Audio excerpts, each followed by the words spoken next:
তোমারও মৃত্যু হবে, গোটা সৃষ্টিরও মৃত্যু হবে। তোমার মৃত্যুরে মৌত বলে, গোটা সৃষ্টির যেদিন মৃত্যু হবে সেটাকে কিয়ামত বলে। একদিন গোটা সৃষ্টির মৌত হবে।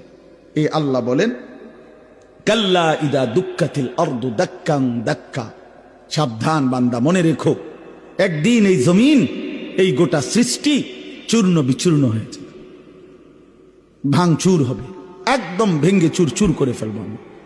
ইজা সামাউন ফাতারাত, আসমান কাচের মতো ভেঙ্গে ভেঙ্গে পড়বে, তারকারাজি খসে খসে পড়বে, পাহাড়গুলো উঠতে থাকবে তুলার মতো, সাগর নদীর পানিগুলো টকবক করে উতরাইয়া বাষ্পের মতো উড়ে যাবে, জমিন মাটি পাউডার পাউডার হয়ে যাবে, সব সব শেষ হবে।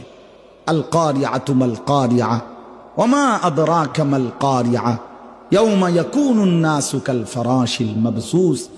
এভাবে বিশ্বাস করেন ভাই আমার, বাপ আমার, কি পরিমাণ আল্লাহ বলছে কথাটা, যে বান্দা কিয়ামত হবে, কিয়ামত হবে। একবার দুইবার না, বারবার বলছে, বহু শব্দ। আল হাক্কাতু মাল হাক্কা ওমা আদরাকা মাল হাক্কা আল কারিআতু মাল কারিআ ওমা আদরাকা মাল কারিআ লা উকসিমু বিয়াউমিল কিয়ামাহ ইযা ওয়াকাতিল ওয়াকিআ লাইসা লিওয়াকাতিহা কাযিবা হাল আতাকা হাদিসুল গাশিয়া। আল্লাহ তাআলা বলেন